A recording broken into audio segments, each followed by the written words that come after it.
ఈరోజు సత్యసాయి జిల్లా గోరంట్లలో రెడ్డి పరివార ఆధ్వర్యంలో యోగి వేమారెడ్డి జయంతి సందర్భంగా ఈరోజు విగ్రహాన్ని ఏర్పాటు చేసి పెద్ద ఎత్తున ఉత్సవాలు చేసినట్లు జరిపారు. ఈరోజు నిజంగా ఆ ఉత్సవాలు చూస్తుంటే ఏదో ఒక పెద్ద పండుగ వాతావరణం అయితే ఇక్కడ ఉంది. అసలు ఈ విగ్రహం పెట్టడానికి ఇక్కడ కారణాలు, దీని వెనకల వీళ్ళ కృషి ఎందుకు పెట్టారు ఏంటనేది అన్నీ కూడా వీరిని అడిగి తెలుసుకునే ప్రయత్నం చేద్దాం.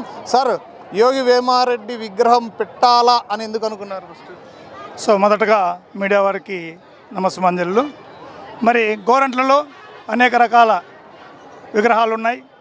వేమారెడ్డి విగ్రహం కూడా ఏర్పాటు చేయాలనేటువంటి తలంపుతో రెడ్డి సోదరులు చాలా కాలం నుంచి అనుకుంటున్నారు. కానీ అది ఒక కార్యరూపం దాల్చలేదు. చివరగా ఒక 3 నెలల క్రితం రెడ్లంతా కలిసి ప్రతి గ్రామం తిరిగి మనమంతా ఐక్యంగా ఉండి మొట్టమొదటగా ఈ యోగి వేమన విగ్రహాన్ని ఏర్పాటు చేసుకోవాలని, తరువాత మన రెడ్డి కులంలో ఉన్నటువంటి బీద పిల్లలకు విద్యా వైద్యానికి సంబంధించి ఏదైనా సహాయం చేయాలా, అదేవిధంగా రాబోయేటువంటి కాలంలో ఒక కళ్యాణ మండపం కానీ లేదా రెడ్లకు అవసరమైనటువంటి ఒక మంటపాన్ని నిర్మించాలని చెప్పేసి నిర్ణయించుకోవడం జరిగింది.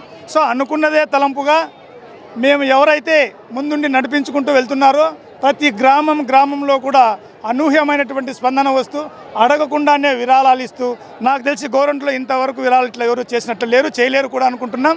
మరి ఆ విధంగా విరాళాలను సేకరించి అందరినీ ఐక్యంగా నడిపిస్తూ ఈ కార్యక్రమాన్ని మొట్టమొదటిగా అంకురార్పణ చేసి గ్రామంలోనూ మనం ఈ విధంగా ఉండాలని చెప్పేసి ఒక నిర్ణయాన్ని, ఒక కార్యరూపాన్ని దాల్చుకొని అక్కడ నుంచి విరాళం అనేది సేకరిద్దామా అనేటువంటి ఒక ఆలోచనతో ఒక సన్నాహక మీటింగ్ ఏర్పాటు చేసుకొని అక్కడ తెలియజేయడం జరిగింది. సో ఆ రోజు నుంచి ఈ రోజు వరకు మేము అడగకున్నా కూడా, మేము ఊరికే మన ఇన్విటేషన్ ఇంటి దగ్గరికి ఇస్తామన్నా కూడా వాళ్ళు విరాళాలు అందజేస్తున్నటువంటి సందర్భం ఈ రోజు కూడా విరాళాలు అందజేస్తున్నారు. ఈ రోజు కూడా 2 లక్షల రూపాయలు మా సంఘానికి అందింది. మరి మేమైతే అనూహ్యంగా ఊహించలే, కానీ ఈ ఐక్యతగా ఈ కార్యక్రమం ఇంత దిగ్విజయంగా చేస్తామని అయితే నిజంగా అనుకోలేదు. కానీ రెడ్డి సోదరుల ఐక్యత అనేది ఎప్పుడూ కూడా ఇంత ఘనంగా మేము చూడలే.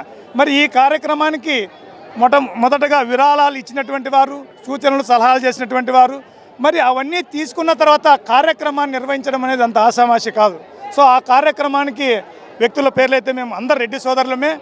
ఈ రెడ్డి సోదరులంతా కలిసి నిర్విరామంగా అనతి కాలంలోనే ప్రపంచంలో 600 కేజీల కాంస్య విగ్రహం ఎక్కడా లేదు వేమంది. మొట్టమొదటగా నిన్న కూడా రామలింగారెడ్డి గారు కర్ణాటక శాఖ మంత్రులు ఎక్కడే కానీ లేదు వేమారెడ్డి విగ్రహము, మా దాంట్లో అన్ని చిన్న ఉన్నాయని చెప్పేసి కూడా నిన్న తెలియజేయడం జరిగింది. మరి అంత పెద్ద విగ్రహాన్ని కూడా తెనాల నుంచి తీసుకొచ్చి ఈ కార్యక్రమాల నిర్వహణకు కొన్ని కమిటీలను నిర్ణయించుకొని ఎవరు ఏం చేయాలని చెప్పేసి మీరు ఇంతవరకు చూశారు. గోరంట్లో ఒక ఉప్పెనలా ర్యాలీ జరిగింది. మరి ఈ ర్యాలీ జరగడానికి రెడ్డి సోదరులు చాలామంది శాయశక్తులా కష్టపడినారు.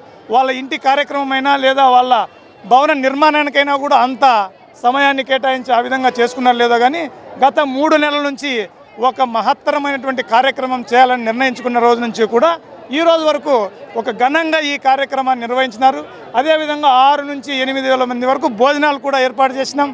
ఇక్కడ చేసినటువంటి సాంస్కృతిక కార్యక్రమాలు కానీ అందరినీ అలరించినాయని చెప్పేసి మనం అనుకుంటున్నాం. మరి ఈ విధంగా చేసినటువంటి ప్రతి ఒక్కరికి కూడా, అదేవిధంగా ఇక్కడ మీడియా మిత్రులకు కూడా మేము ధన్యవాదాలు తెలియజేయాలి. ఎందుకంటే గ్రామంలో తిరిగినప్పుడు కానీ, విరాళాలు సేకరించినప్పుడు కానీ, విగ్రహం తెచ్చినప్పుడు కానీ ప్రతి సందర్భంలో కూడా రెడ్డి సోదరులు ఈ విధంగా చేస్తున్నారని చెప్పేసి బయట ప్రపంచానికి తెలియజేసినటువంటి మీడియా మిత్రులకు కూడా ఈ సందర్భంగా ప్రత్యేకమైన ధన్యవాదాలు తెలియజేస్తూ థ్యాంక్ యూ. సార్, భవిష్యత్తులో ఎందుకంటే యోగి వేమారెడ్డి, ఎందుకంటే ఆయన కొండవీటి రెడ్డి రాజులు, ఆయన బతికిన బతుకు ఆయన ఏ విధంగా మారాడని చాలామంది ఇప్పుడున్న పిల్లలకు, అంటే మన జనరేషన్లో బాగానే ఆయన స్ఫూర్తితో మనమంతా చదువుకున్నాం. కానీ ఇవన్నీ కూడా చిన్నపిల్లలతో సహా ఎడ్యుకేషన్లో కూడా ఇంకా పెద్ద ఎత్తున చేర్చే విధంగా కృషి చేస్తే బాగుంటుందేమో. సార్, దీనికి సంబంధించి నిన్ననే ఒక కార్యక్రమం కూడా జరిగింది. అది కూడా గోరంట్లోనే ఒక మండల స్థాయిలో ఆ విధంగా శతకవుల సమ్మేళనం అనేది ఎక్కడ జరగలే.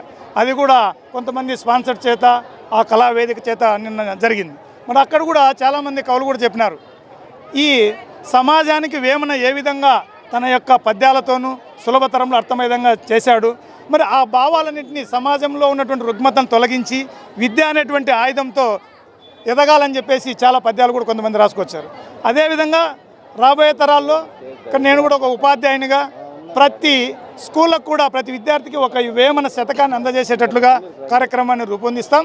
అదేవిధంగా ప్రతి పాఠశాలలో కూడా చిన్నప్పటి నుంచినే వేమన యొక్క పద్యాలు శతక పద్యాలన్నీ కూడా దాదాపు ప్రతి ఒక్కరూ కొన్ని వంట పట్టాలి నోట అల్పుడెప్పుడు పొలకని అంటానే వెంటనే వాడు పద్యం చెప్పాలి. ఆ విధంగా పిల్లల స్థాయి నుంచి కూడా ముందుకు తీసుకెళ్తాం.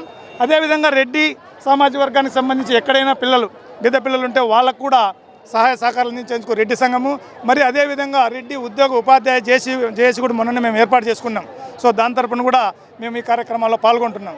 సో రాబోయే కాలంలో మా వాళ్ళందరూ కూడా బాగా ఐక్యంగా ఉండి ఏ కార్యక్రమం అయినా చేసినా దానికి ప్రతి ఒక్కరూ కూడా తమ వంతు సహాయ సహకారాలు అందిస్తూ అందులో పాల్గొనాలని సహాయ సహకారాలు అంతా అందిస్తూ చాలామంది ఇప్పుడు ఇక్కడికి వచ్చినటువంటి వాళ్ళలో విరాళాలు దండిగా ఇచ్చినారు. కానీ దాన్నంతా కూడా ఒక నిధిగా సమకూర్చుకొని సరైనటువంటి పద్ధతిలో ఖర్చు పెట్టి ఏదైతే అవసరం ఉందో వాటిని చూసుకొని అందరినీ కలుపుకోవడం అనేది ఆశామాషి కాదు, మరీ ముఖ్యంగా రెడ్డిలో. సో వాళ్ళందరినీ ఒక తాటిపైకి తెచ్చినటువంటి ప్రతి ఒక్కరికి కూడా రెడ్డి సోదరులందరికీ పేరు పేరున ధన్యవాదాలు తెలియజేస్తున్నాను.